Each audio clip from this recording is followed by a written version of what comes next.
आज का संदेश। आखिर क्यों नहीं दिया गया माता कैकेयी को दंड?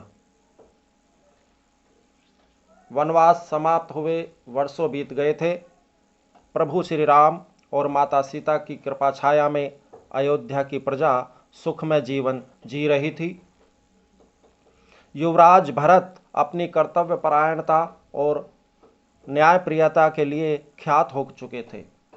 एक दिन संध्या के समय सरयू नदी के तट पर तीनों भाइयों संग टहलते हुए श्री राम से महात्मा भरत ने कहा, एक बात पूछूं भैया? माता कैकेयी ने आपको वनवास दिलाने के लिए मंथरा के साथ मिलकर जो षड्यंत्र किया था, क्या वह राजद्रोह नहीं था? उनके षड्यंत्र के कारण एक और राज्य के भावी महाराज और महारानी को 14 वर्ष का वनवास झेलना पड़ा, तो दूसरी ओर पिता महाराज की दुखद मृत्यु हुई। ऐसे षड्यंत्र के लिए सामान्य नियम के अनुसार तो मृत्युदंड दिया जाता है, फिर आपने माता कैकेयी को दंड क्यों नहीं दिया?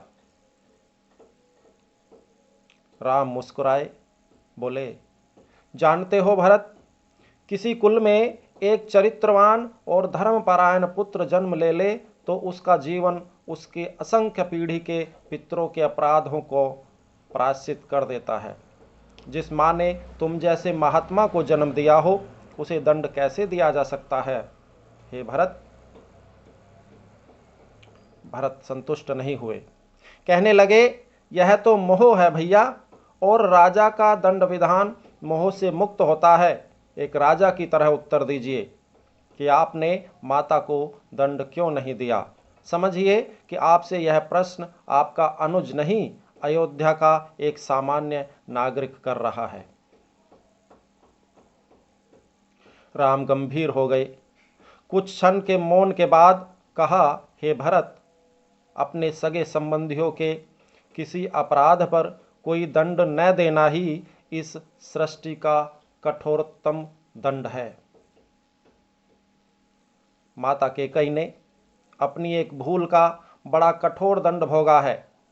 वनवास के 14 वर्षों में हम चारों भाई अपने अपने स्थान से परिस्थितियों से लड़ते रहे हैं, पर माता कैकेयी हर क्षण मरती रही हैं।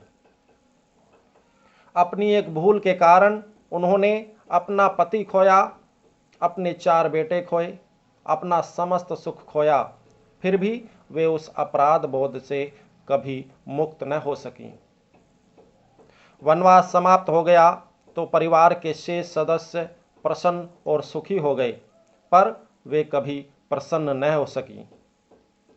कोई राजा किसी स्त्री को इससे कठोर दंड क्या दे सकता है? मैं तो सदैव यह सोचकर दुखी हो जाता हूं कि मेरे कारण अनायास ही मेरी मां को इतना कठोर दंड भोगना पड़ा।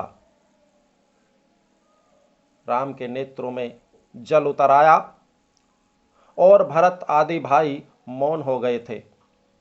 राम ने फिर कहा, और उनकी भूल को अपराध समझना ही क्यों भरत?